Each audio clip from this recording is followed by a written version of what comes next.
வணக்கம். மனிதநேயம்.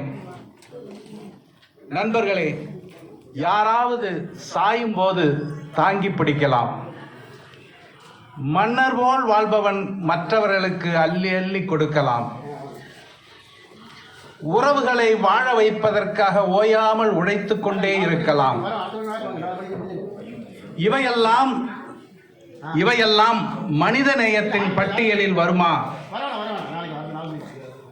இப்படி சிந்தனைகளை எல்லாம் கசக்கிக் கொண்டே இருந்த போது கையில் இருந்த புத்தகத்தை புரட்டினேன். என் சந்தேக சிக்கல்கள் கொஞ்சம் கொஞ்சமாக விலகத் தொடங்கியது. அந்த செய்தி இதுதான்.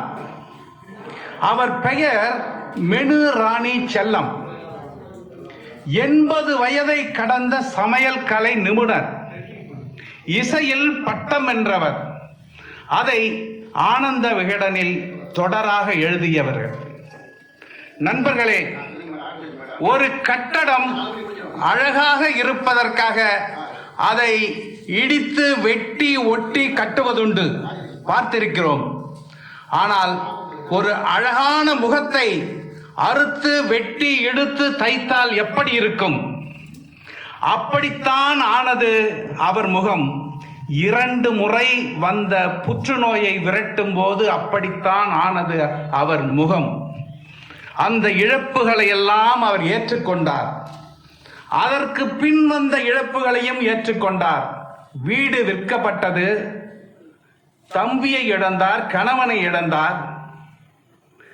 தன் வேலைகளை எல்லாம் தானே செய்யும் தனிமையும் வந்தது. இந்த நிலையில் அவர் சொல்கிறார், ஒவ்வொரு விடியலும் ஒவ்வொரு நாளும் எனக்கு வரம்தான், மகிழ்ச்சிதான். ஏன் என்று கேட்டபோது அவர் சொல்கிறார், என் கலையை கேட்பதற்கு மனிதர்கள் இருக்கிறார்கள், இணைப்பதற்கு இணையம் இருக்கிறது.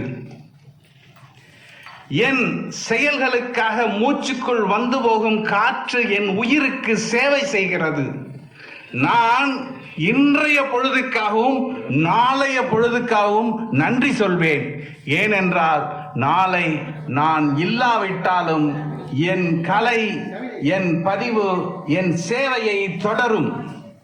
நண்பர்களே, மற்றவர்களுக்கு வழங்குவதற்கு நம்மிடம் ஏதாவது இருக்கும் வரை வாழ்க்கை வரம்தான். இப்படிப்பட்டவர்கள் இருக்கும் வரை இந்த பூமி மனிதர்களையும் மனித நேயத்தையும் சுமந்து கொண்டு சுற்றி கொண்டுதான் இருக்கும். நன்றி, வணக்கம்.